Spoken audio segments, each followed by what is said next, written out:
Este podcast é uma produção Reverber.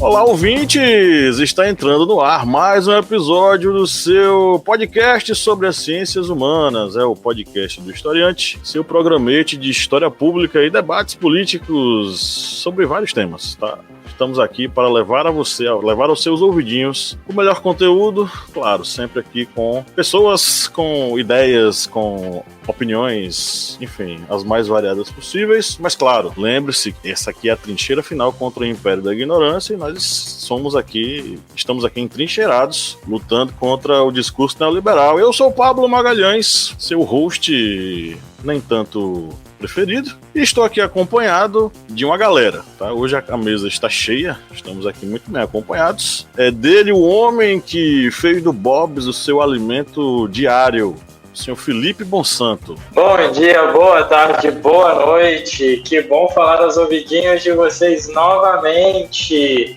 Essa vida de classe operária que corre e não consegue se alimentar direito, tem que ficar se alimentando de comida industrializada. Tamo aí, Bob's patrocina a gente. Não, mentira, não patrocina não. Temos também ela, a polyworker internacionalista, Catiane Bispo. Bom dia, boa tarde, boa noite, queridos ouvintes. Que bom falar aos ouvidinhos de vocês. Nossa, eu tava esperando a hora do plágio já. Isso é muito complicado, gente. Eu vou ter que patentear o negócio, né? Tô vendo isso. Eu tô achando o Felipe bem sofisticado. Tá tendo tempo de comer, tô achando bem gourmet, viu? Vou falar a verdade. Com tempo pra comer, então tá ótimo. Puxa, que história é essa? Trabalhador privilégios, com né? Invejosa. Temos aqui também ele, o cara que montou uma trincheira, que montou um soviete na beira do Rio São Francisco, e desde então luta contra o capitalismo e faz parte da transição entre a geração X e a geração Y, eu acho. O camarada Kleber Roberto. E aí, pessoal, beleza? Pablo praticamente disse que eu sou o velho daqui. Pablo é demais, viu? Mas eu realmente estou exatamente na transição do X pro Y. Eu acho que sim, acho que tô nessa transição. Ou seja, posso falar mal de uma geração e da outra e tô de boa, porque tô exatamente no meio, tô no miolo. E tá tudo bem, né? E temos hoje também a presença de um ilustre convidado, querido Marcelo Branco. Oi, Marcelo. Olá, Pablo. Olá, Catiane, Kleber, Felipe, ouvintes do Historiante. Estamos aí para bater um papo, né? Vamos ver se a gente consegue desenrolar e sair alguma ideia interessante daqui, né? Eu imagino que sim, porque pelo que eu tenho ouvido, o trabalho de vocês é extraordinário. Espero poder contribuir um pouquinho aí, vamos ver. Marcelo, para os nossos ouvintes que estão lhe conhecendo hoje, fala um pouquinho sobre você. Vamos lá, eu sou advogado trabalhista, tá, hoje, e faço parte da BJD, Associação Brasileira de Juristas pela Democracia, e também faço parte do SASP, Sindicato dos Advogados de São Paulo. Na BJD eu integro a Secretaria do Trabalho, que é um grupo, vamos dizer assim, que estuda as relações de trabalho dentro da entidade. Fui bolsista do ProUni, estava aqui comentando aqui com o pessoal. Sou fruto, vamos dizer assim, né, de uma política pública de inclusão. Fui começar a faculdade somente aos 30 anos de idade, porque moro numa cidade aqui no litoral, moro na cidade do glorioso alvinegro praiano, Santos, estado de São Paulo. Cidade onde o rei do futebol, Rei Pelé, fez o seu nome, né? E aqui nunca existiu universidade pública, né? Somente foi ter em 2015, salvo engano, com a Unifesp, Universidade Federal, que só tem cursos na área médica, biológica, acho que psicologia também. E faculdade de Direito nunca teve e não tem até hoje. E aí, em 2010, consegui uma vaga de 100% do ProUni, cursei a faculdade de Direito, fui, na medida do possível, né, um aluno aplicado, No 9º semestre passei na OAB, né? E desde 2015 sou advogado. E é isso aí. Perfeito. Seja muito bem-vindo aqui ao nosso humilde programete. E já adianto o convite para que você retorne aqui em diversos outros episódios, se assim, for possível, tá? O convite já está feito antecipadamente. Bom, estamos aqui hoje reunidos para falar sobre um tema que foi sugerido pela nossa querida Catiane Bispo. Catiane Bispo, você quer falar rapidinho o porquê da escolha desse tema? Quero sim, Pablo. Na verdade, é um incômodo há muito tempo, né? Essa questão da glamorização, da precarização do trabalho. E me chamou a atenção porque agora acharam um termo em inglês para falar sobre isso e comanda quem consegue colocar as narrativas, né, em curso. Então, eu tenho visto a glamorização sobre o bico, né, que é o bico, né, o polywork, na verdade, é isso, a precarização do trabalho. E as novas gerações também têm comprado muito esse discurso, né, contra a CLT, como é importante, como é interessante você ser livre, ser dono do seu horário, né, de trabalho, você ser, enfim. E eu acho que não só coaches, mas eu tenho visto muitos influencers, né, inclusive revistas de economia falando sobre essa questão. Então, acho que falar sobre o polywork, né, que na verdade é a precarização do trabalho, que é o bico, né, o mercado informal, é muito importante a gente trazer esse tema à discussão. Porque do outro lado, né, tem gente glamorizando isso, e eu acho que é importante a gente falar sobre essa ofensiva, né, contra o trabalhador, porque essa é a grande realidade. Desproteção do trabalhador. Perfeito, é isso aí. Vamos bater um papo hoje sobre as críticas à geração Z e a tendência ao polywork, mas antes, vamos para a marmota da semana, Kleber Roberto. Marmota da semana. Essa daqui veio direto do G1 e lembrou até uma cachaça que é vendida lá na terra de Pablo, lá em Uauá, na Bahia. Prefeito de Cantagalo xinga eleitores em evento. Aqui, entre aspas, não quero o voto de ninguém e vocês vão todo mundo à merda. E segue aqui o texto. O prefeito de Cantagalo, Guga de Paula, apareceu em um vídeo xingando o público em um evento no distrito de Euclidelândia, no último sábado, 11 de maio. As imagens mostram ele falando ao microfone em cima do palco onde ocorria o show de uma cavalgada na cidade da região serrana do Rio de Janeiro. Aparentemente com sinais de embriaguez. No vídeo assim, ele parece que tá com uma macaúba na boca, parece que a abelha picou a língua dele. Mas aqui continuando, Guga de Paula em pé, ao lado dos músicos, em determinado momento se dirige aos eleitores dizendo não querer votos e mandando todos irem à merda. Por estar no segundo mandato consecutivo, ele não poderá concorrer às eleições deste ano. E aqui ele falou, entre aspas, né? Não quero que vocês votem em mim nunca mais, porque eu não sou candidato. Vocês votem quem vocês quiserem e eu vou mandar todos vocês a merda. Sabe por quê? Porque eu não sou candidato, diz o prefeito. Durante a gravação, o político segue repetindo falas e xingamentos. Em outro trecho, Guga de Paula chama um dos seguranças do evento e pede para que um homem seja preso. E aqui o prefeito falou, esse cara me desacatou. Aponta para o homem no público do show, prende ele. Aqui, terminando aqui esse trecho da matéria, isso lembrou, né, que lá na terra de Pablo, né, Pablo, tem uma cachaça chamada quebra-facão. Isso. O pessoal bebe e fica desse jeito assim, xingando, todo mundo brabo, todo mundo querendo prender todo mundo, é desse jeito. Eu quero uma cachaça dessa, gente. Pra dar coragem.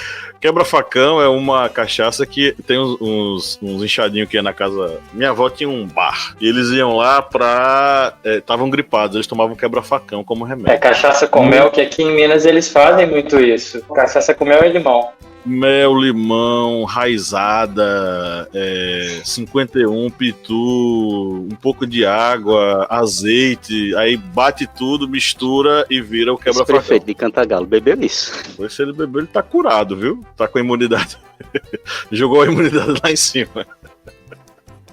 A gente tá rindo porque assim, ele sabe que não vai mais precisar enganar ninguém. Porque o que ele tava fazendo era enganar. E agora tá jogando na cara dos eleitores aquilo que já tava no no âmago do seu coração, que ele achava todo mundo idiota. Me lembrei de um caso que, na época, né, a Cristina Kirchner ainda era presidente da Argentina, e o Mujica fez um comentário sobre ela, e o microfone dele estava ligado. O que essa véia louca tá falando? E aí foi um bafafá. O sincericídio do Mujica, né? Mas enfim, só me lembrei desse caso. Jesus. Beleza. Vamos pro nosso giro de notícias?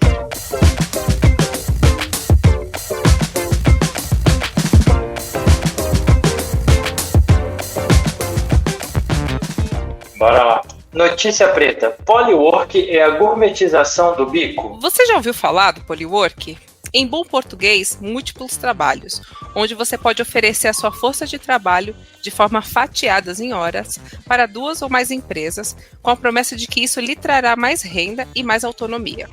Num país onde a economia é fundamentalmente excludente para a população jovem e negra, é um assinte quando vemos reverberando por todos os lados conceitos como o do Polywork que, utilizando a embalagem bonita e cafona, tentam nos fazer acreditar que sobrecarga de trabalho é a nova tendência. UOL. Termo em inglês romantiza a necessidade de jovens terem mais de um emprego. Não há romantismo para categorizar o mal de uma geração, em especial a Z, obrigada a ter 2 ou mais empregos.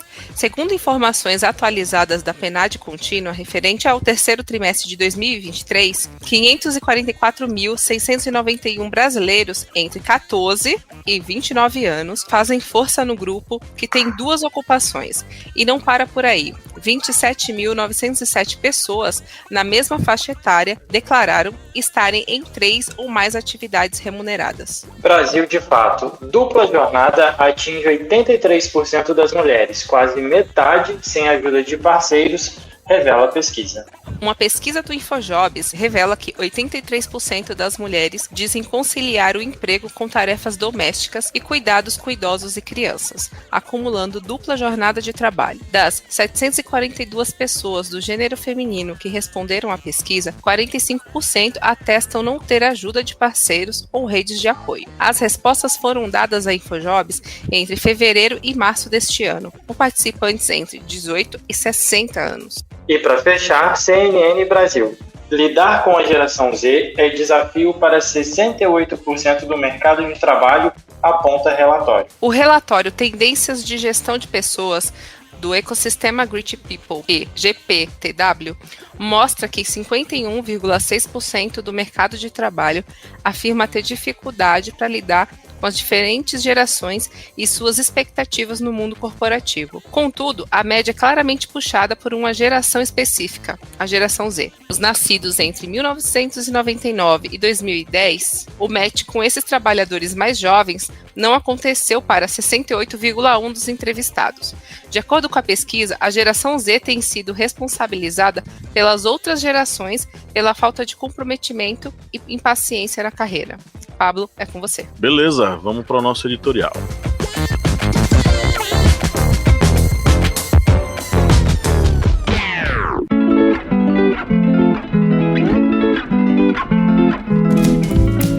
E aí, pessoal, precisamos falar sobre algo muito especial, o nosso financiamento coletivo no podcast Historiante. Isso mesmo, e não poderíamos estar mais empolgados em compartilhar com vocês os benefícios incríveis de se tornar um apoiador do Historiante. Além de nos ajudar a manter o podcast no ar, vocês terão acesso a benefícios exclusivos. Vocês estão preparados para isso? Então segura essa agora.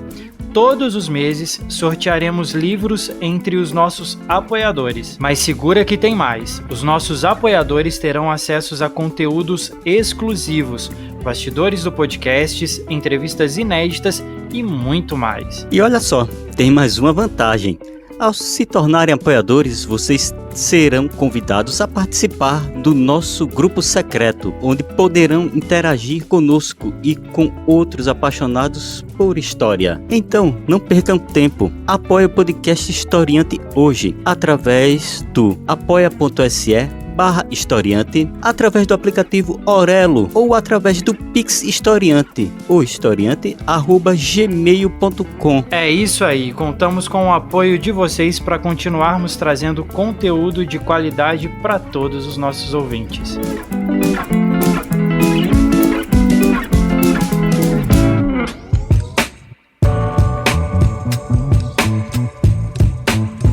Bom, eu passei a infância assistindo Todo Mundo Odeia o Chris, infância e adolescência aí. Em vários momentos, eu e muitos amigos observávamos a trajetória incrível, embora dura, do personagem Julius, o pai do protagonista, com 2 empregos, ou 3 empregos às vezes, né? Eu lembro eu. Onisciente, onipresente e por muito pouco onipotente.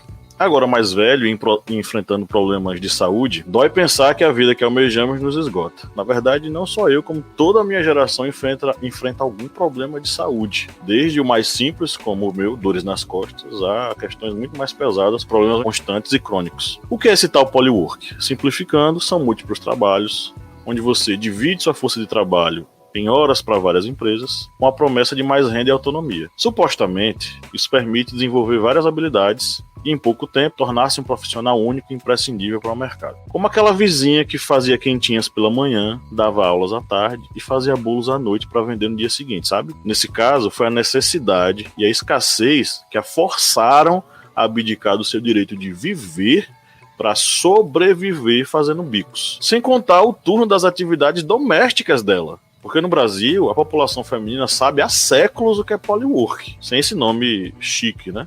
Em 2024, de acordo com a pesquisa InfoJobs, 83% dessas mulheres disseram que conciliam emprego com tarefas domésticas e cuidado com idosos e crianças, né, acumulando a dupla jornada, que é nada mais nada menos que o tal do polywork. Vamos ouvir um liberal? Segundo Bruno Martins, CEO da Trilha Carreira Interativa, os jovens aderem ao polywork pela necessidade de mais renda. Ele diz que, vamos abrir aspas para ele, o mercado de trabalho está mais limitado em questões salariais, especialmente no início da carreira, que é quando o polywork mais acontece. Para melhorar salário e rendimentos, eles, a geração Z, adere a esse formato de trabalho. Definir onde termina uma geração e começa outra é algo extremamente complexo. Segundo a publicação do Visual Capitalist, que dá aí uma ideia do que é que o Deus mercado acha, a geração Z são os nascidos a partir de 97, que estão entrando na fase de alguma maturidade no mercado de trabalho. Durante o episódio, a gente vai falar sobre outras fontes que tentam datar as gerações e especial a geração Z. Vivemos um contexto de precarização da mão de obra qualificada, mesmo após anos de dedicação, esforço e investimentos nos estudos. Para muitos,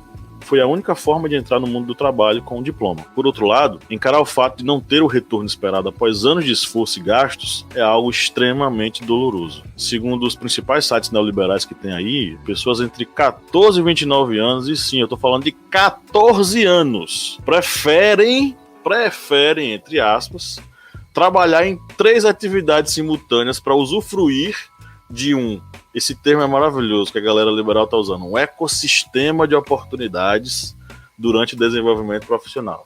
Ou seja, é um conto de fadas a precarização. Um ponto importante é que a CLT não exige exclusividade, ou seja, teoricamente ninguém é impedido de trabalhar em 2 lugares, mas um não pode afetar o desempenho do outro, senão você corre o risco de ficar sem nenhum. A carteira de trabalho assinada, na lógica neoliberal, é sinônimo de baixíssimos salários. Não há contratante que pague o que nós valemos. E é até mesmo difícil pensar sobre o nosso valor enquanto dividimos a vida em mais de uma jornada de trabalho diária. A pergunta que eu deixo para vocês, meus amigos, é a seguinte: será que nós vivemos para ser o Julius, o pai do Chris?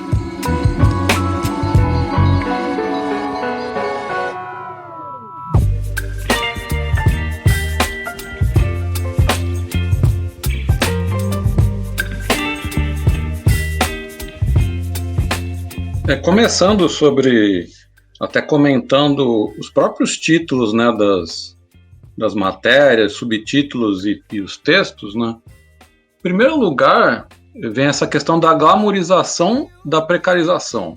O que é precário, para continuar sendo aceito pela população, tem que ser maquiado, né? Tem que se dar um ar de alguma coisa boa. São as pessoas que estão escolhendo. Nós temos agora a possibilidade de escolher, né, a geração Z, enfim, isso tudo uma grande besteira, né? Em primeiro lugar, que esse fenômeno, assim como a Catiana e Pablo já mencionaram, não é novo. né? Não tem nada de tendência da geração Z.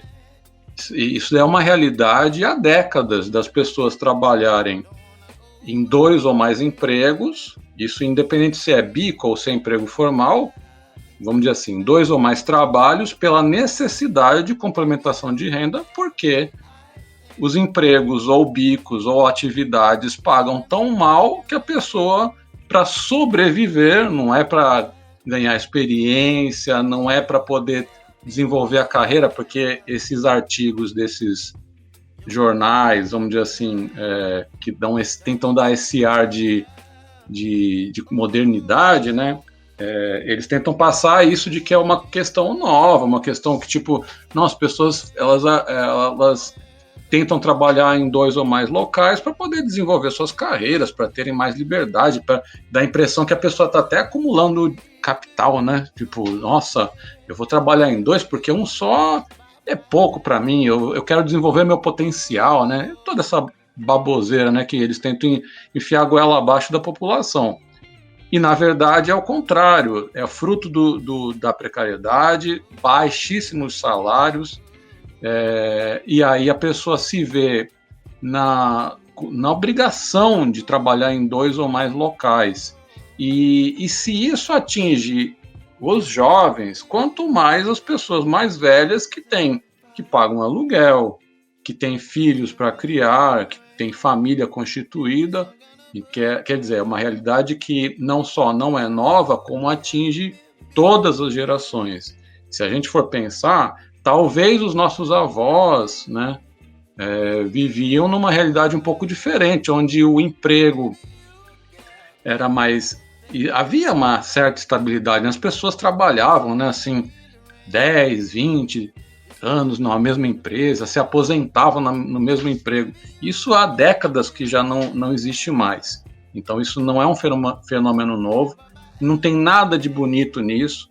Isso é um reflexo do estado de precarização em que o mundo capitalista vive hoje. E é isso, eu acho que para a gente começar essa conversa primeiro tirar, né, esse verniz aí de que há algo bonito ou desejável nessa situação toda, né? Eu acho interessante na fala do Marcelo, e até remetendo alguma coisa de décadas passadas, né, e aí eu estava refletindo, enquanto o Pablo também lia o editorial, a respeito, inclusive, da minha mãe. A minha mãe, ela é enfermeira, foi enfermeira, hoje ela é uma enfermeira aposentada, e a minha mãe chegou a trabalhar até em 3 hospitais ao mesmo tempo para poder dar conta de sustentar a casa, sustentar a família, para poder cuidar. Minha mãe era mãe solo, então ela trabalhava, ela alternava plantões assim para que pudesse dar conta de me sustentar e de que sustentasse a casa. E isso traz um risco muito grande, no caso dela, dentro da área da saúde, um risco muito grande não só para ela, trazia não só para ela, como também para quem ela prestava os serviços, que eram as pessoas com quem ela trabalhava, que ela cuidava ali durante o plantão, e isso traz um risco muito grande, né? E aí, nesse recorte, a minha mãe ali, de certa forma, ela tinha algumas garantias, como o FGTS, seguro-desemprego, tudo, tal, e aí a gente traz isso para os dias de hoje. Na fala, muito bem falado pelo Marcelo, hoje a gente não tem condição, e muitas das vezes o salário que se é pago não tem condição de manter 10 dias do mês, com o aluguel do jeito que está, com os alimentos. A gente comentou até no off, eu acho que foi semana passada, semana retrasada, como que os alimentos estavam caros, uma cesta básica custando quase R$700, assim, praticamente metade do salário mínimo. Então, hoje a gente tem muito disso, e a gente tem, dentro dessa precarização, um outro fenômeno também, que é a uberização. Que você, além de não ter o seguro da carteira assinada, as garantias possíveis ali que você tem, você vai pegando esses outros bicos, esses outros serviços, que você também não tem garantia. E que você também não tem um salário, você também não tem um FGTS no final do mês, não tem um seguro-desemprego, não tem, em caso você fique doente, a possibilidade de afastar. Então, assim, é renda zero daquele lugar, né? E aí vem toda a questão de saúde, questão de de cuidado e sobrecarga do trabalho que isso gera. Então, são situações que realmente vêm de longa data, se estende de longa data, e que cada vez mais, dentro dessa política neoliberal, ela tem piorado cada vez mais e surgido ramificações, como a uberização, por exemplo. Quando o Pablo falou sobre essa questão de será que vivemos para ser o Július, e todo mundo do Cris, que tem 2 empregos. Infelizmente, nessa ótica do capitalismo ao qual vivemos, não seria só 2 empregos, seria 3, 4, 5, porque com essa ideia que está se implantando, principalmente na mente dos jovens, de que você tem que ser um empreendedor de si mesmo, a CLT vai escravizar você, você tem que empreender, como o Pablo mesmo disse no início, esse ecossistema de possibilidades, ou seja, tudo isso faz com que essas pessoas elas acabem tendo ideia errônea de que se for trabalhar em vários locais, vai ter várias experiências, vai ter várias opções de trabalho no futuro, e não é isso. O que eu penso é pelo lado educacional. Uma pessoa que, por exemplo, vai ter seus, digamos, 2 empregos, um emprego que ele vai ter que trabalhar ali no período da manhã e outro no período da noite, para conseguir ter uma renda mínima, já que, bem dito por Felipe, por exemplo, a cesta básica está caríssima, está extremamente alta. Então, para conseguir pagar a alimentação, as necessidades básicas de água, luz, internet, aluguel, a pessoa, infelizmente, vai ter que ter esses 2 empregos. Dentro dessa ótica do capitalismo, eles vão ter 2 empregos, então vai ter 2 experiências para trabalhar no futuro. Mas, na verdade, essa pessoa tendo 2 empregos está totalmente fora do meio, digamos, universitário, educacional, para ter uma profissão que dê uma renda ainda maior para ele. Não vai ter condições, por exemplo, de estudar para um concurso público. Qual é o horário que essa pessoa vai ter para estudar, fazer uma universidade, estudar para um concurso? Não vai ter. Não vai ter, porque vai estar sempre ali embutido dentro de um sistema que vai ter que estar trabalhando o tempo todo e não vai ter esse tempo para estudar. E aí o que acontece? Essas vagas dos concursos, dos tão sonhados concursos públicos, das melhores universidades, dos melhores cursos universitários, vão ficar na mão daqueles que não precisam sacrificar o seu dia dentro de um ideal de ser o empreendedor o tempo todo. E aí vocês já sabem, né? Na mão de quem vai ficar? Na mão da elite, dos ricos, dos filhos dos ricos, que não são doutrinados dentro dessa ideia de que você tem que trabalhar em vários locais ao mesmo tempo. Isso é implantado na cabeça do jovem, principalmente, infelizmente, do jovem periférico, que dessa forma ele não vai conseguir disputar nunca as vagas com os filhos dos ricos, com filhos da burguesia, da elite, dentro desses cargos ao qual eu citei. É importante falar que esse discurso, né, todo esse discurso que os colegas trouxeram aqui para a discussão na banca, que são discursos neoliberais, são um discurso de individualismo, responsabilização do indivíduo, né, pela sua carreira, pela sua condição, né, essa ideia de que o Estado tem que ser mínimo, ou seja, para que eu quero ser, porque eu quero ter a minha carteira assinada, se eu posso eu mesmo ser responsável pela minha carreira, eu ter um salário maior, mesmo que você seja PJ, ou enfim, qualquer tipo de desproteção que você tenha por parte do Estado. Então você responsabiliza o indivíduo por uma questão que é de cunho social, né? É uma questão de estrutura social, ou seja, você massacra o pobre para que ele tente alcançar um nível mínimo, né, de garantia, de direitos, para que ele se sinta, ache que ele está sendo responsável pela carreira dele, quando na verdade o que você está fazendo é enriquecendo cada vez mais o dono, né, o detentor dos meios de produção. Essa que é a grande realidade. Me preocupa muito essa questão, porque a gente está vendo, eu vejo, né, sim, não é a realidade, né, pode não ser uma verdade, mas é como me parece, o que eu vejo é que cada vez mais jovens compram esse discurso neoliberal. O que eu vejo é que as gerações muito mais jovens agora, chegando aos 20 anos, tem uma certa desesperança no mercado formal de trabalho, né?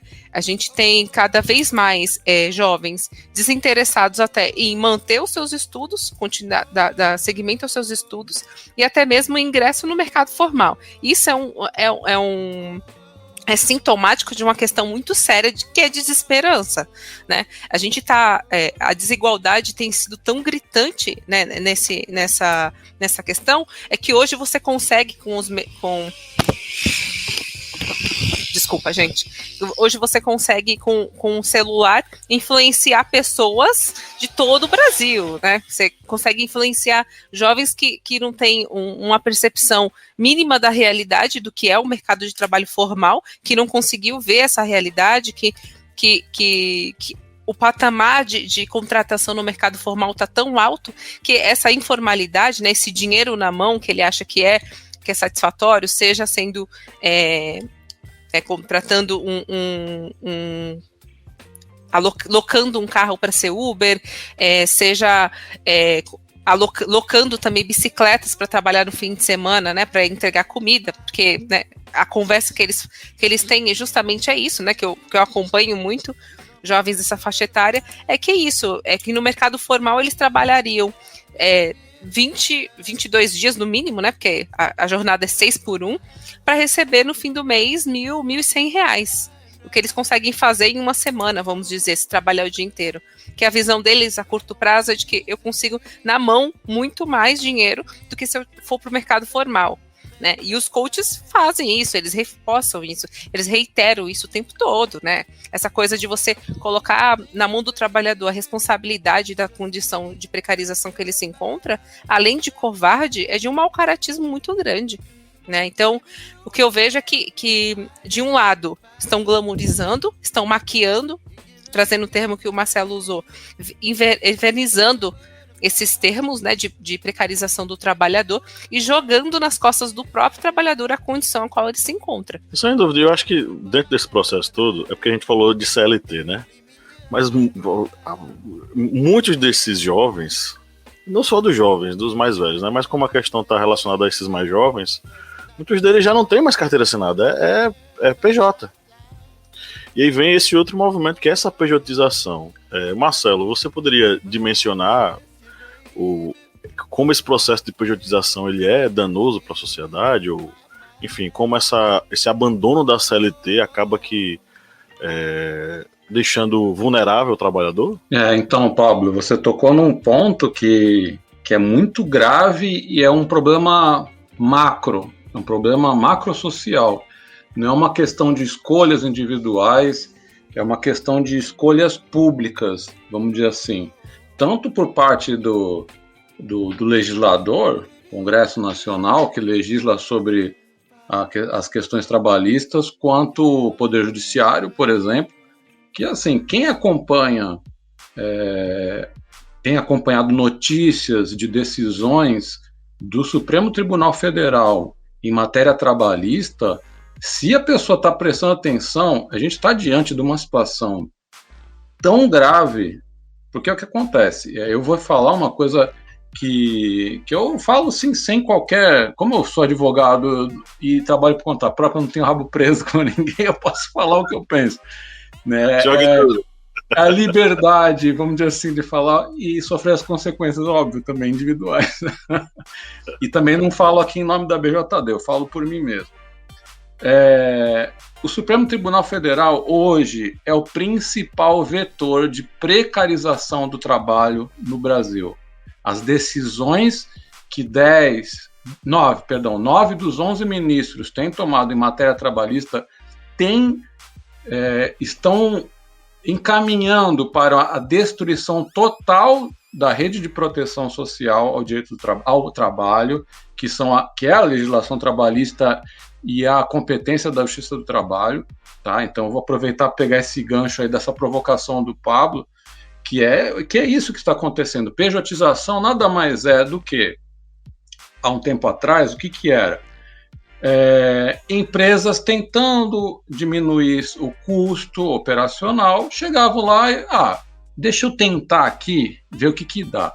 Olha, fulano de tal, abre uma empresa aí, eu vou contratar a sua empresa para prestar serviço.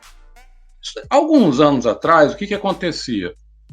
Essa pessoa trabalhava 1, 2, 3, 4 anos como pessoa jurídica, só que com pessoalidade, cumprindo horário, subordinada, entendeu? Ou seja, era um empregado travestido de pessoa jurídica. Quando essa pessoa entrava com uma ação trabalhista, ela ganhava o reconhecimento do vínculo empregatício, entendeu? Porque é óbvio que isso é uma fraude, porque prevalecia, eu vou falar prevalecia porque o que eu tenho visto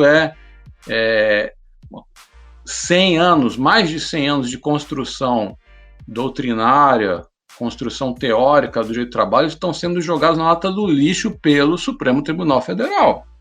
É essa a realidade que a gente está vivendo. E pouco se fala nisso. E aí eu vou aproveitar e jogar no ventilador, porque eu vejo pouquíssimos sindicatos criticando isso, eu vejo pouquíssimas centrais sindicais, eu vejo pouquíssimos partidos de esquerda.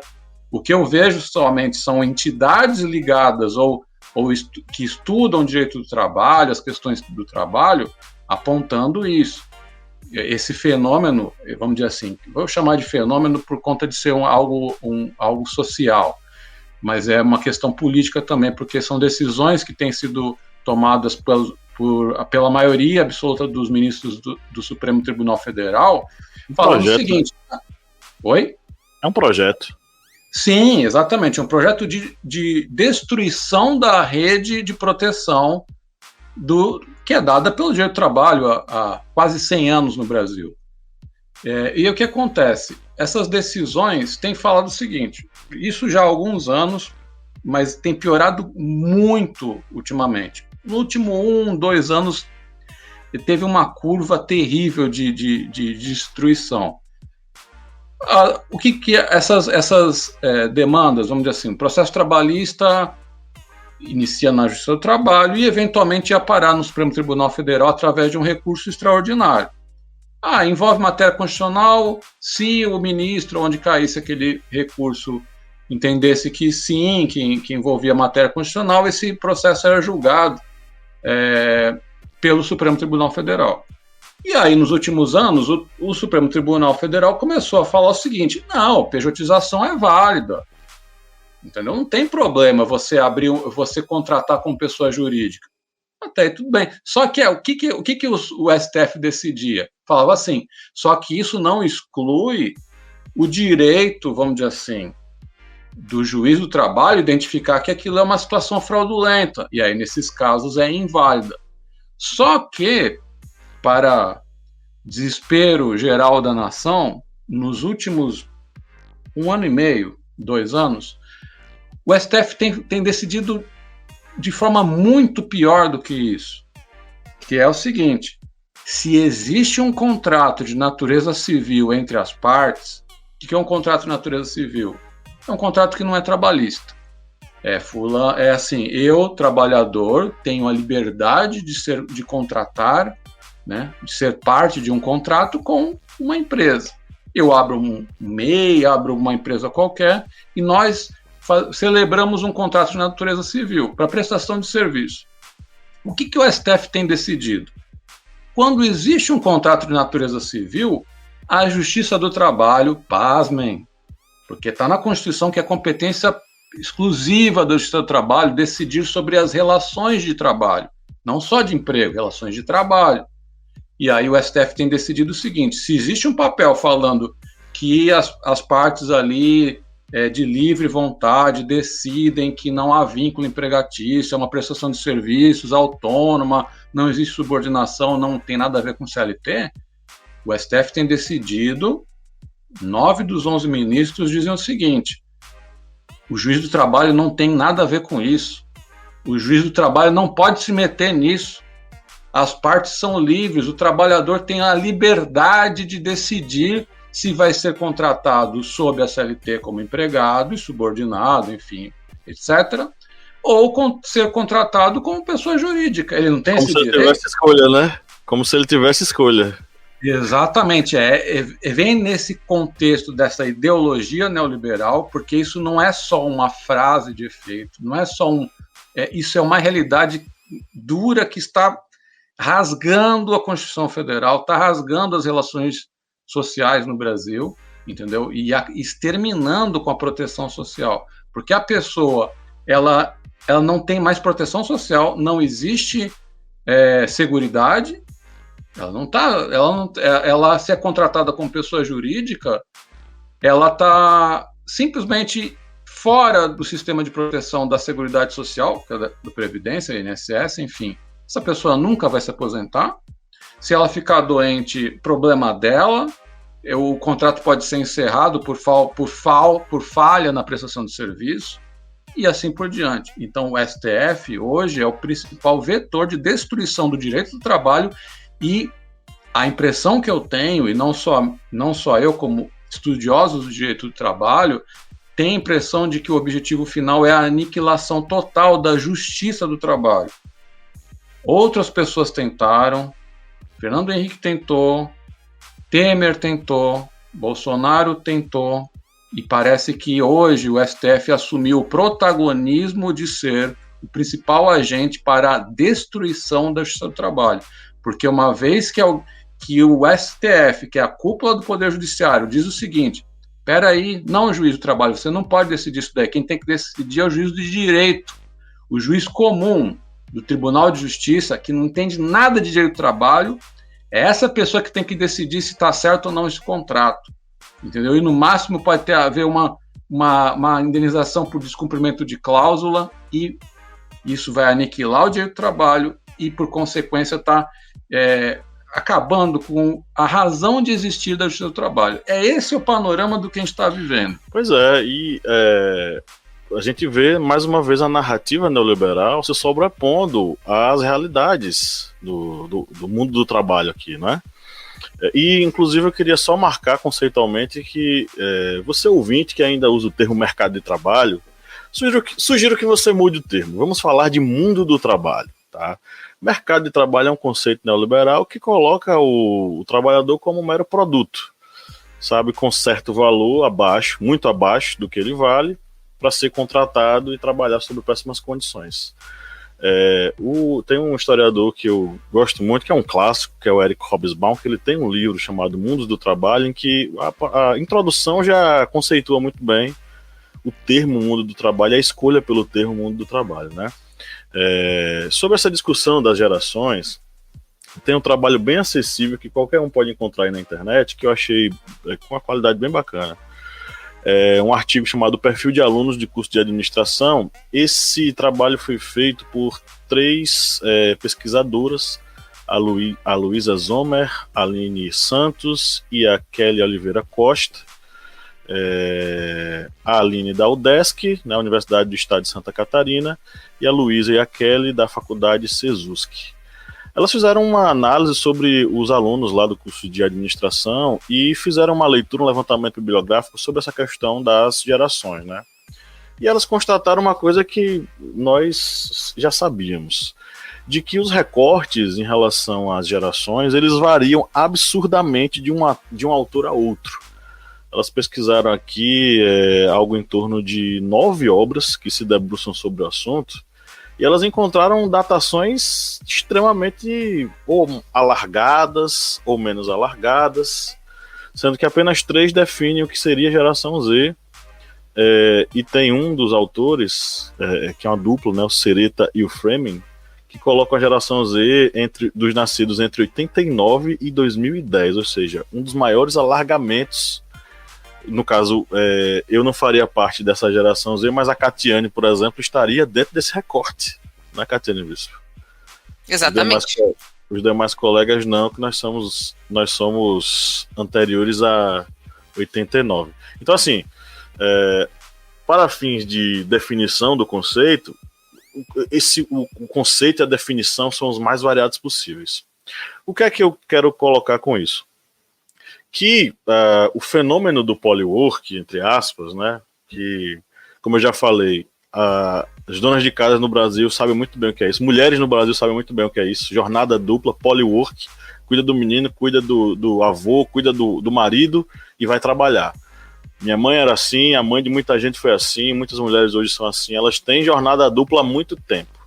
Então não é um fenômeno da geração Z como esses sites que tem esse discurso, esse editorial neoliberal, eles tentam levantar. Não é uma questão da geração Z, não é uma questão das pessoas mais jovens. Mas vejo um fenômeno curioso e peculiar de que esse termo retorne com mais força em 2024, especialmente no momento em que nós estamos assistindo a uma queda no número de desocupados, de pessoas desempregadas, um aumento do número de pessoas empregadas. Ressurge o discurso do polywork. O que será? Ao que isso pode ser creditado? Na minha cabeça, talvez, ao fato de que, os empregos estão surgindo, mas a gente não quer que seja aquele emprego com garantias da CLT. Vamos botar a galera mais jovem para trabalhar como PJ em vários lugares diferentes. Começando aos 14 anos de idade. 14 anos de idade. Eu acho que nem é a idade para ser jovem aprendiz, ou é? A lei diz o quê? Jovem aprendiz é a partir de 16, né? Ou é o dos 14? 14. 14, né? Pronto. Jovem aprendiz, para trabalhar meio período, não. O senhor vai trabalhar de manhã, de tarde, de noite, em quantos empregos tiver. Eu tenho alunos que são assim, infelizmente. Os alunos da educação pública básica do estado de Alagoas largam a escola porque precisam ajudar os pais. E isso não é de hoje. Nós estamos falando de um fenômeno que já existe há décadas, há quase séculos, de que o jovem tem que largar o estudo para poder ajudar o pai a botar o pão em casa. Então, novamente, a gente está assistindo aí a esse discurso neoliberaloide para tentar fazer com que cada vez mais nós precarizemos a mão de obra. E eu assisti um documentário que eu vou sugerir, que está aí nas minhas sugestões, eu vou mencioná-lo rapidamente, porque assim, ele mostra muito a realidade de pessoas que vivem na prática a pejotização, a uberização e, com certeza, esse polywork, né? Porque eles trabalham com diversos aplicativos. Quem faz Uber não faz só Uber. Faz 99 táxis, entre vários outros aplicativos que já existem. Além de fazer entregas. Além de fazer um bocado de coisa ao mesmo tempo. E ele mostra a realidade de um cara que ele sabe que se ele desligar o ar-condicionado, ele vai poder comprar 6 pães para os filhos dele jantarem. Porque o que ele economiza no ar-condicionado, na gasolina, é o que sobra para ele poder comprar pão. Entre outras diversas trocas que ele vai ter que fazer ao longo do dia, porque se ele não fizer, ele não sobrevive. Porque ele está ali só para girar capital, né? Que é uma coisa histórica, gente. E aí, mais uma vez, ouvinte, polywork, esse nome bonitinho, tem nada a ver com tendência da modernidade. Sabe a Revolução Industrial? A segunda Revolução Industrial foi ainda pior. A segunda Revolução Industrial foi extremamente marcada por cada vez mais os donos de fábricas, lá na Inglaterra, na França, enfim, em vários lugares, eles começarem a botar os trabalhadores para brigarem entre si, para ver quem ficava com o emprego cada vez mais mal pago. E tem uma obra bem acessível, né? Não é nem livro de historiador, é livro de literatura. Se você não quiser ler, assista o filme ou a série Germinal, onde você vai ver diversos momentos isso acontecer, cada vez mais a precarização ser praticada pelos donos de fábrica. Então, não é uma coisa nova, isso é a coisa mais velha do mundo. Só que nós estamos diante de um sistema econômico que aprendeu a se renovar, gente. Por que o capitalismo sobrevive tanto tempo e não caiu ainda? Porque ele aprendeu a se renovar. Não se renovar de fato, mas se renovar na propaganda. Fazer com que as pessoas acreditem que ele se renovou. E o polywork nada mais é do que essa tentativa de vender. Olha só como o capitalismo está novo, novas tendências, nos adaptamos ao novo mundo.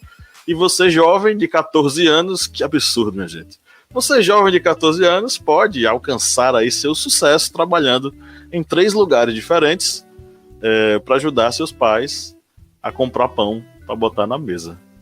Enfim, é uma coisa absurda. Eu queria fazer um comentário sobre essa questão do cuidado, né? Da mulher com o cuidado, né? Que, enfim, aí falando da jornada caracterizada como não produtiva, no sentido de que não recebe remuneração para isso. O que eu vejo também, cada vez mais, é mulheres, né, que a gente, enfim, todo mundo já conheceu alguma mulher, vizinha, mãe, às vezes é mãe, que fazia, né, bolo, fazia brigadeiro, fazia coisas para vender fora de casa, para complementar a renda. E no outro turno, o cuidado com uma casa. Essas mulheres, hoje, né, às vezes já avós, são as mesmas que precisam de 2, 3 empregos agora, né, sejam fazendo faxina, em outros dias, a não ser o do cuidado da casa, né, em outros horários, são as mesmas mulheres que estão desprotegidas também, né, da questão de seguridade, né, social do Estado, de modo geral. E eu acho que esse tema, ele é muito específico, mas ele é invisibilizado pela sociedade também, porque a gente está falando aqui, né, da pejotização, mas da informalidade do trabalho, do cuidado da mulher também, é algo muito, muito importante para a gente tá pontuando, talvez em um outro episódio, por ser tão específico, porque é uma desproteção além da pejotização, é a invisibilidade do trabalho, do cuidado da mulher, né? 56% das famílias brasileiras são chefiadas por mulheres, em sua maioria mulheres negras, periféricas. Então, eu acho que isso também é um ponto muito importante para a gente estar olhando, né? Além da palavra bonita polywork, mas da informalidade e da desproteção das mulheres, que não tem, assim, tá além do polywork, da pejotização, ela tá tão invisível que esses dados a gente não consegue nem dados para falar sobre onde estão essas mulheres, o trabalho de cuidado dessas mulheres invisibilizadas. Então, só queria dar aqui um contraponto dessa questão do cuidado, porque aqui a gente está falando de, né, até ali o match do funcionário com a empresa, do job, né? É muito comum, principalmente, né? Sou da área trabalhei na área da comunicação por muitos anos.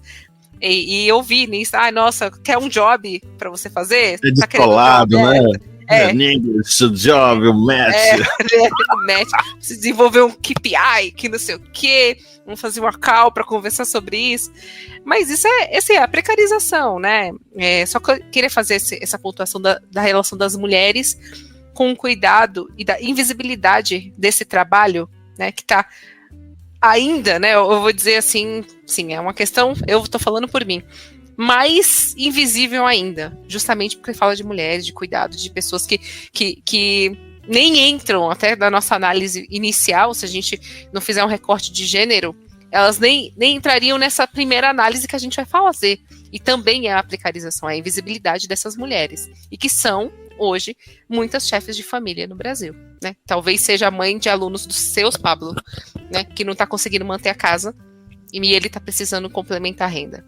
Então, queria deixar aqui essa provocação também. Até puxando um comentário, até enquanto a Catiane estava falando a respeito disso, né, dessa precarização do trabalho, desse segmento da população, eu lembrei muito de um debate que tem chegado muito ao Brasil, e que isso não vai chegar à periferia, não vai chegar aos trabalhos mais manuais, digamos assim, que é a jornada 4x3, que é a redução da carga horária de trabalho nas grandes empresas, e que está começando a se discutir, está começando a fazer esse teste no Brasil, e com certeza isso não chega para a grande população, para a grande maioria. Isso vai chegar assim nas grandes multinacionais, nas big techs, nas startups, tudo, mas para o grande público, para a grande população, ela não vai chegar.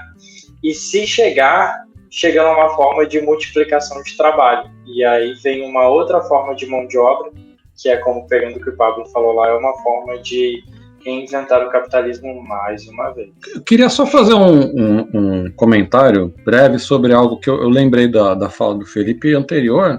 Ele falou que a mãe dele é da área de saúde, né, Felipe? E um detalhe importante sobre essa questão do profissional e da profissional de saúde é que normalmente a pessoa trabalha em jornada 12x36, entendeu? Então a pessoa, eu falo isso porque eu tenho algumas clientes que são técnicas de enfermagem, auxiliares de enfermagem, enfim, que trabalham em jornada 12/36 e tem 2 empregos, em 2 empregos formais. Ou seja, essa pessoa não tem folga, trabalha 12 horas por dia em situações de risco, entendeu? Colocando também, se a pessoa não está bem, se a pessoa está com cansaço, o Felipe mencionou isso, colocando a vida dos pacientes em risco também, sofrendo acidentes. Eu atendi uma moça há poucos dias atrás que sofreu um acidente com agulha de um paciente portador de HIV e que também ela não teve amparo nenhum por parte da empresa, um acidente de trabalho. Mas imagina se uma pessoa que cumpre uma jornada de 8 horas está sujeita a isso. Pessoa que trabalha 12 horas está muito mais sujeita. E imagina a pessoa trabalhar 12 horas todos os dias em uma UTI, em pronto-socorro, entendeu? Atendendo pessoas vítimas de acidente e assim por diante. Então, assim, a Constituição Federal diz que a jornada limite do trabalhador e trabalhadora é 44 horas semanais. E essa pessoa trabalha 88 horas semanais. E aí o Felipe agora mencionou essa questão do jornada 4x3, enfim, que é o que se estuda há alguns anos, né? A questão de redução da jornada. Só que isso daí, a gente está tão longe disso, porque assim, se há redução, a pessoa vai tentar, em função do baixíssimo salário, ela vai buscar um outro emprego para poder complementar a renda. Opa, já que eu vou trabalhar apenas 4 dias, deixa eu tentar um outro emprego que trabalhe 3. Então esse é o panorama da precarização, que é a realidade hoje da classe trabalhadora brasileira. Essa fala de Marcelo, realmente, isso é um dos problemas que ocorre no Brasil, exatamente pela precarização, inclusive dos salários. Eu estava lembrando até da deputada a Erika Hilton, que ela está com um projeto, uma PEC, para extinguir a carga horária de 6x1. Ela está começando a tramitar e a escala 6x1, ela é uma escala extremamente pesada para os trabalhadores. Lembrando que em muitos trabalhos o trabalhador ele não vai trabalhar somente aquelas 8 horas, vai ter o deslocamento para o trabalho, o trânsito. Muitas vezes esse trabalhador irá obrigado a ficar no local do trabalho mesmo após o fim do expediente. Determinados locais, aqui onde moro mesmo em Petrolina, ocorria isso, do trabalhador que era obrigado a bater o ponto assim que dava às 18 horas, final de expediente, batia o ponto, mas não saía do local de trabalho, porque ele ficava lá para organizar o local para o outro dia. E aí você passava 2, 3 horas a mais, até ele ser, digamos, liberado do trabalho. Ou seja, fica uma carga de trabalho gigantesca para esse funcionário. E isso é mais um dos capítulos cruéis desse capitalismo, desse sistema ao qual vivemos. E ainda ocorre essa ideia de que o trabalhador, mesmo sendo explorado dessa forma, ele não pode contestar, ele não pode protestar, fazer greve, exigir melhorias no trabalho, porque se criou-se também, dentro dessa ideia que se criou do mercado do trabalho, do polywork, se criou-se uma frase que é muito mais popular, gente, que é você está numa família, esse seu trabalho é a família, ou seja, se tira os laços da família real da pessoa, isso, extingue esses laços, os laços verdadeiros de família, para se criar, entre aspas, a família do trabalho, essa família que ama você, que ama a sua mais-valia, que ama o que você está fazendo aqui, trabalhando 12, 14 horas seguidas. Essa ideia, e são exatamente essas frases, essas coisas que vão embutindo da cabeça do trabalhador e fazendo com que, muitas vezes, ele não vá, entre aspas, lutar contra a sua família. No caso, muitas vezes uma família que mal paga um salário mínimo para ele, para trabalhar 80 horas por semana.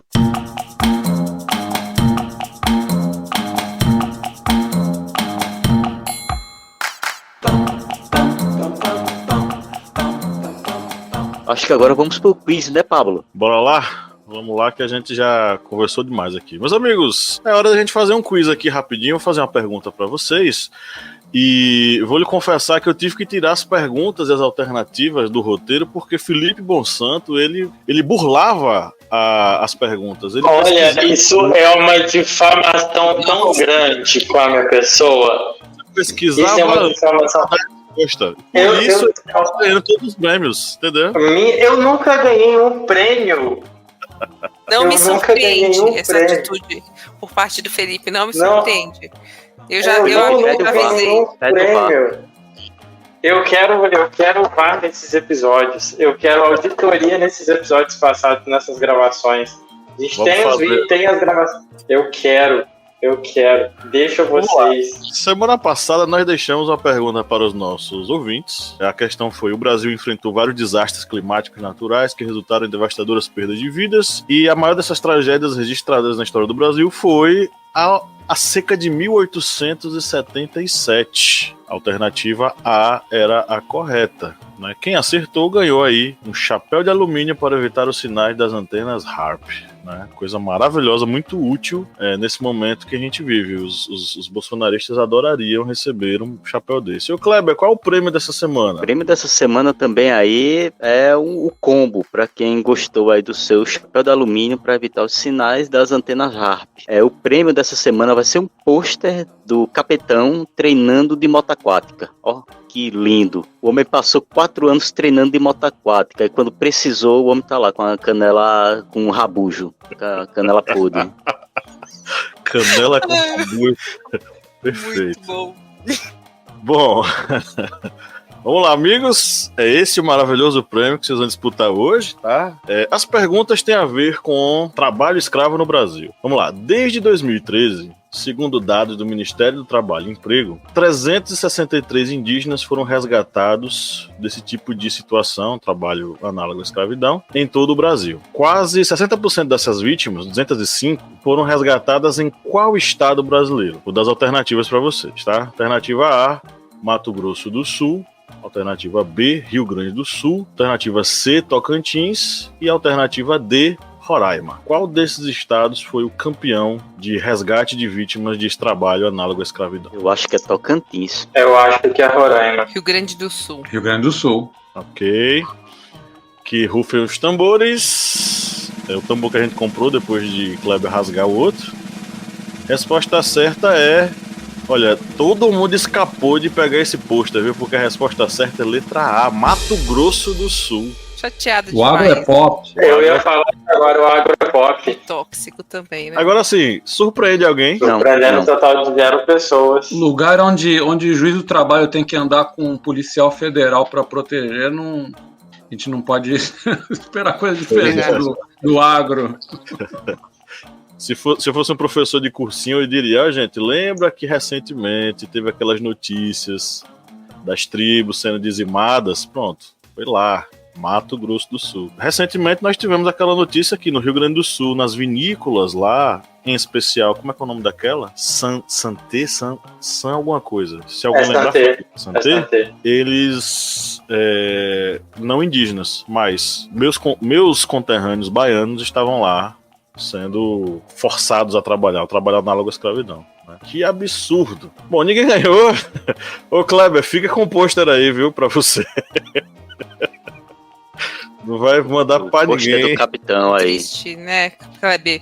Fica com você aí o pôster. Eu acho que por ser a primeira vez do Marcelo, a gente deveria fazer um agrado e encaminhar o pôster pra ele de presente. Não me oponho. Deus me livre. Meu Deus, que presente de grega. Caramba, isso porque é a primeira vez aqui, hein? Meu Deus. Imagina a próxima. O que eu fiz? Vai ganhar um. Como é que é o nome daqueles bonecos? Action Figures do Bolsonaro. Com a perna com. Como é que é o nome do negócio que o Kleber falou? Com o capacete? Não, a perna com não sei o que ele falou. com sei lá, com a gangrena. Rabujo. Rabujo.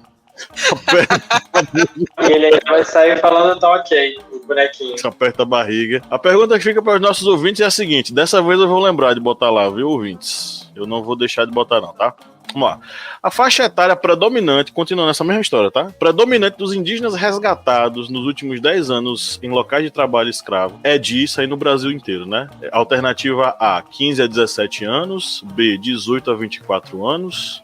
C, 25 a 29 anos, ou D, 30 a 39 anos. Qual era a faixa predominante desses indígenas resgatados nos últimos 10 anos dos locais de trabalho escravo ou análogo à escravidão? Vai estar aí na descrição do episódio, participe, deixe sua mensagem, acesse aí no seu agregador preferido, Spotify, YouTube, enfim, Apple Podcasts, e interaja conosco lá na caixa de comentários. Vou só passar para as dicasinhas. Vocês falaram sobre aquelas vinícolas, né, lá em Bento Gonçalves. Só lembrando que o vereador, que é o Sandro... Como é que é? Sandro Fantinel. Isso mesmo, Sandro Fantinel, que ele até praticou xenofobia, que ele afirmou que os baianos vivem na praia tocando tambor. Isso aqui é uma reportagem do Globo. E por isso era normal que fossem ter esse tipo de problema, em referência aos funcionários de vinícolas resgatados em uma empresa de Bento Gonçalves em condições análogas à escravidão. Isso aqui é a reportagem do Globo. É só lembrando que esse Sandro Fantinel, ele também teve agora, essa semana, a brilhante ideia de que, para você evitar deslizamentos de terras, vocês têm que arrancar todas as árvores. Porque, claro, segundo ele, as raízes acabam ajudando a penetração de água e as árvores ficam muito pesadas e é por isso que elas acabam tombando. Mas é por isso, gente. Pra um burro.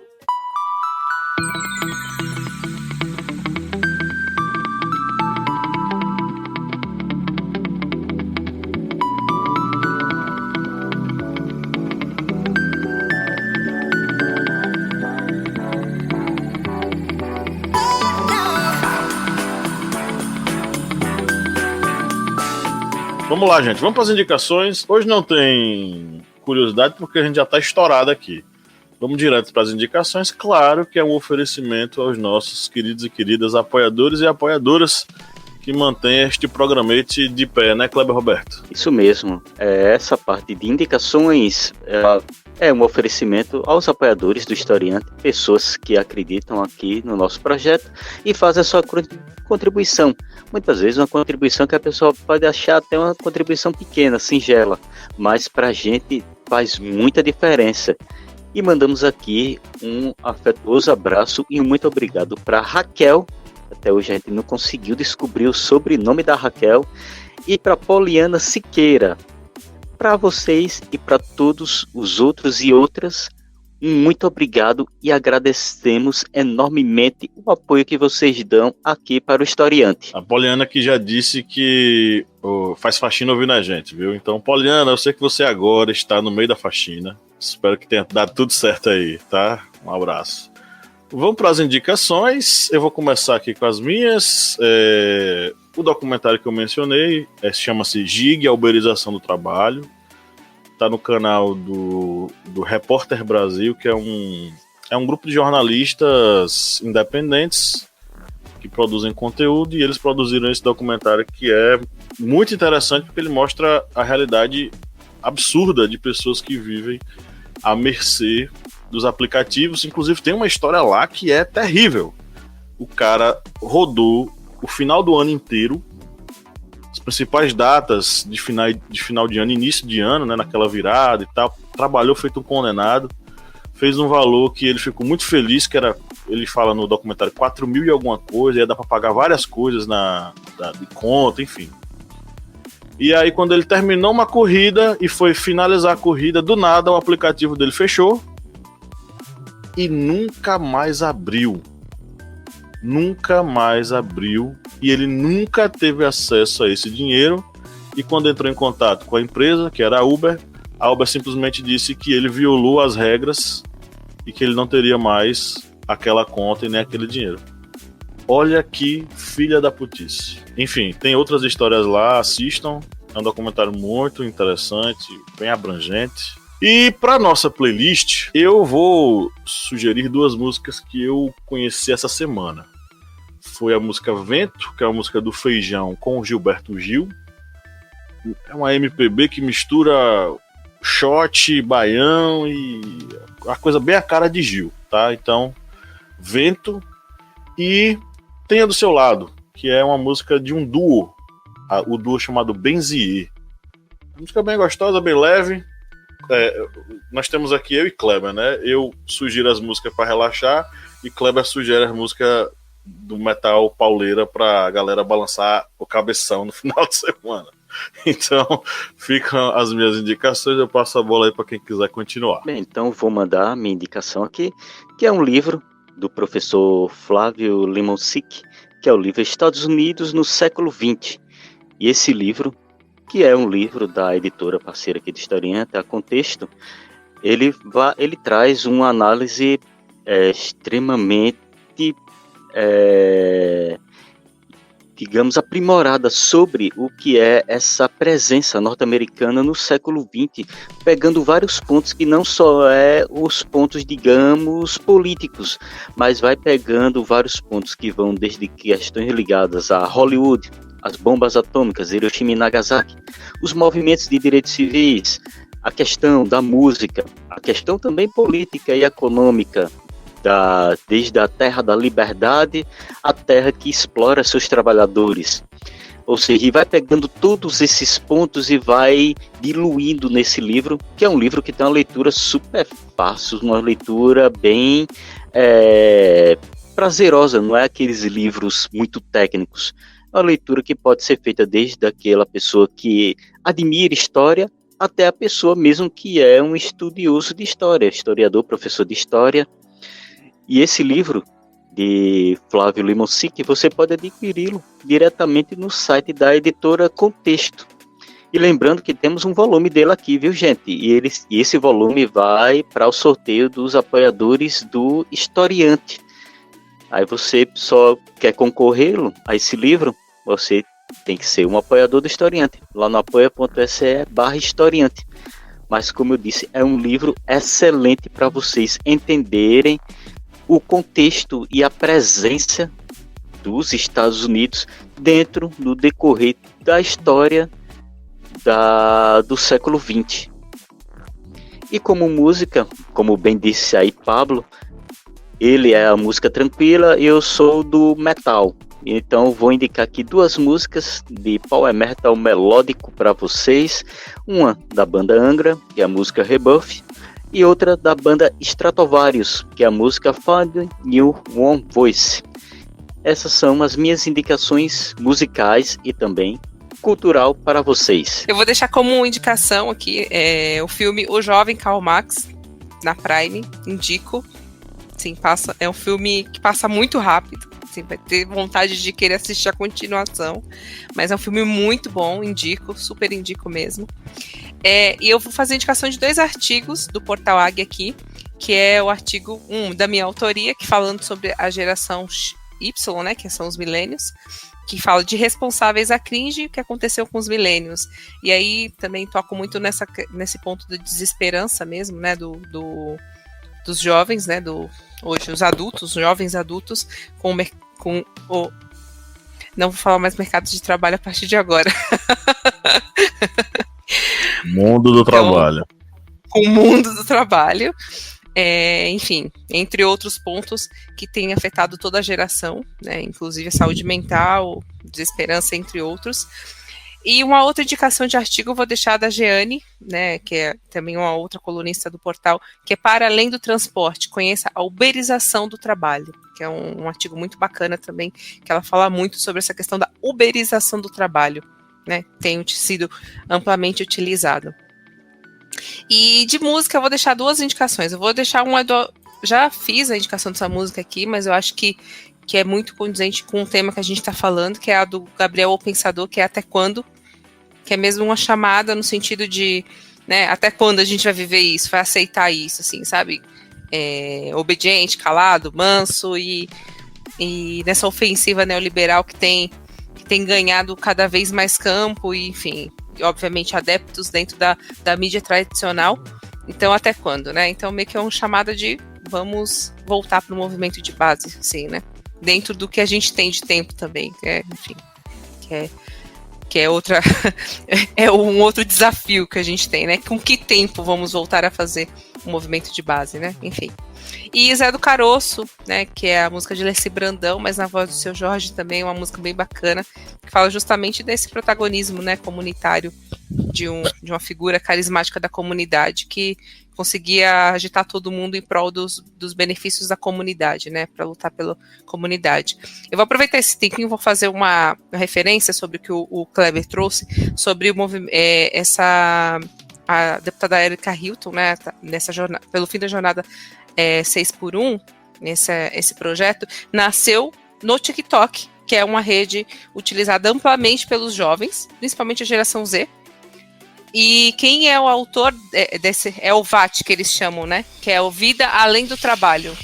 Que o Rick Azevedo, que foi o autor dessa... que ele que começou esse movimento dentro do TikTok. E ele é uma pessoa que até hoje trabalha ainda na jornada 6x1, e foi como um desabafo dele.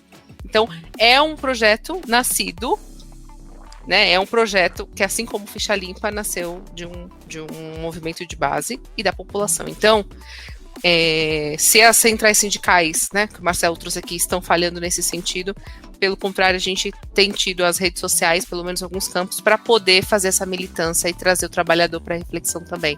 Então, eu acho que vale a gente também refletir sobre isso, né? Utilizar os espaços que a gente consegue para alcançar esses públicos. Posso indicar uma música? Na verdade, eu não me preparei para indicar nada, né? Mas aí eu tava pensando aqui, pode ser coisa velha?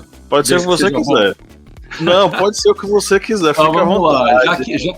Já quem tá falando sobre trabalho, classe trabalhadora, eu vou indicar para quem não conhece, eu sei que é difícil, mas tem muitos jovens ouvindo, de repente alguém não conhece a banda inglesa Black Sabbath, dos criadores do heavy metal, os jovens que são provenientes da classe trabalhadora inglesa, entendeu? Inclusive o guitarrista Tony Iommi, o gênio da guitarra, e autor de grandes riffs aí do heavy metal, ele perdeu a ponta dos dedos trabalhando numa fábrica quando era bem jovem, e mesmo assim se tornou um dos maiores ícones da guitarra elétrica. E é isso aí, indicação aí, quem não conhece, está perdendo. Banda inglesa Black Sabbath, surgida nos anos 70, um som extraordinário. O Kleber, que é o especialista de heavy metal aqui da mesa, é inclusive especialista que tem um acervo gigantesco de CD, DVD, e você vai na casa dele, é um santuário do heavy metal. Exatamente, Black Sabbath, que é uma das referências maiores se você quer ouvir um heavy metal clássico. Aqueles riffs clássicos de metal, pode ir sem medo. Ó, que dupla boa aqui na mesa, tá vendo? E aí tem o equilíbrio aqui, que indica Los Hermanos, que vai de baladinha até ali um heavy metalzinho meio mais ou menos, entendeu? Tem que ter um equilíbrio. Eu sou o equilíbrio desse programa, vocês não entendem isso, entendeu? Vou para as minhas indicações. Eu consegui terminar essa semana um livro que eu comecei a ler tem por volta de 1 mês e meio e não conseguia, por alguns motivos, não estava conseguindo terminar, e é um livro que me ganhou muito. Eu não a conhecia, eu não tinha lido nada, sou um gênio compreendido, Catiara. É um livro, é uma jornalista que eu não conheço. Eu gosto muito de jornalismo de dados, eu faço curso de jornalismo, então é uma área tem me chamado muita atenção, e dentro do jornalismo de dados se estuda um pouco a respeito das fake news e de como se constrói, como é mensurado tudo e de onde são colhidos esses dados, enfim. E dentre vários jornalistas que são perseguidos, tem essa jornalista que é a Maria Ressa. Ela foi a vencedora do Prêmio Nobel da Paz em 2022 por ter sido uma das pessoas mais perseguidas durante a ditadura filipina, ter denunciado a ditadura filipina, e ela escreveu um livro falando sobre isso, chamando Como Enfrentar um Ditador.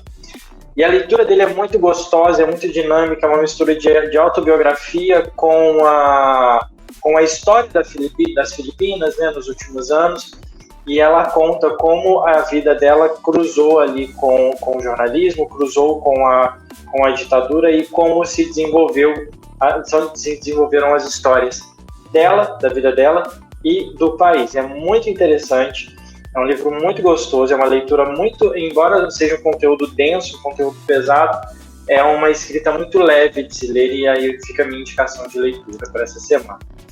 Para música, eu ia indicar Até Quando, do Gabriel Pensador, é uma das minhas músicas preferidas, está numa das minhas playlists preferidas dos anos 2000, Taca Bispo.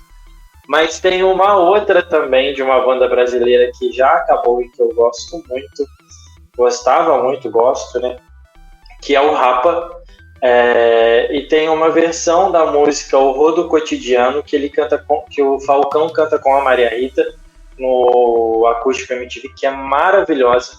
E essa música conta a rotina do trabalhador brasileiro, que pega metrô todo dia, que leva na mochila a marmita fria, e conta a história, narra, né, a jornada do trabalhador brasileiro, da grande maioria da população aí. E de outra música que eu vou indicar, vou pedir até licença, não avisei nada, eu quero quebrar o protocolo aqui hoje, quebrar um pouquinho o protocolo, e eu queria dedicar uma música para minha mãe. É um momento muito difícil para mim, as pessoas da mesa sabem. É um momento que eu estou passando muito difícil nos últimos 40 dias. E durante toda essa semana, que tem sido um dos momentos mais difíceis dessa jornada, eu visitei a nossa música preferida, que é Como Nossos Pais, deles, Regina. Se eu tenho consciência de classe, se eu tenho consciência social hoje, eu devo muito à minha mãe, uma mãe solo, que lutou muito para chegar onde chegou, que lutou muito para me criar,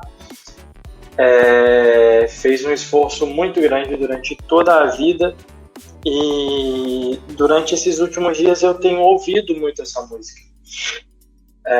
Até uma forma, eu trabalho viajando, e eu trabalho numa cidade fora da cidade onde minha mãe mora, e até meio que para me manter conectado com a minha mãe, me manter próximo dela enquanto ela passa pelo momento mais desafiador da vida dela, eu tenho ouvido muito essa música. Eu queria trazer essa música e queria dedicar essa música para ela, essa quebrar o protocolo aqui e trazer isso para ela hoje.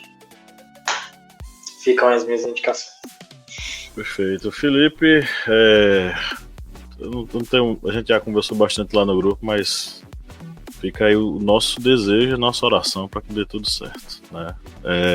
Bom, amigos, é isso. Chegamos ao final de mais uma gravação. Marcelo, meu amigo, muito obrigado pela sua presença. Foi bacana recebê-lo aqui, viu? E eu que agradeço pela oportunidade e aceito o convite para outras oportunidades, outros programas. Eu gostei demais de estar aqui com vocês e tenho certeza que dá para a gente trocar ideias sobre vários temas. E dá pra explorar muita coisa aí. Beleza, vou proteger seu endereço pra não chegar o pôster pra você, tá, Marcelo? Ou outras coisas que Cléber apronta aí, né? Mas o convite chegará para os próximos episódios. Então, meus amigos, abemos podcast? Abemos ou não abemos? Abemos. Podia encerrar com a música do Zé Ramalho aqui, né? Eu, vida de gado. Obrigado. Pois eu queria agradecer a você que nos ouviu até agora, você que ainda está com os fones de ouvido aí ouvindo esse podcast. Saiba que é para você que vai até o final e dá tchau com a gente. A gente produz esse conteúdo a cada semana aqui para os seus ouvidinhos. Marcelo, no final nós damos um tchau coletivo. Se você quiser fazer parte, tudo bem, é só abrir o microfone e dar tchau. Se não, é só acompanhar esse momento vexatório que passaremos agora. E ao som de Como Nossos Pais, encerramos o episódio de hoje. No 3 vamos dar o nosso tchau coletivo. 1, 2, 3. Tchau! Não vou voltar pro sertão, pois vejo vindo no vento o cheiro da nova estação. Eu sei de tudo na ferida viva do meu coração. Já faz tempo eu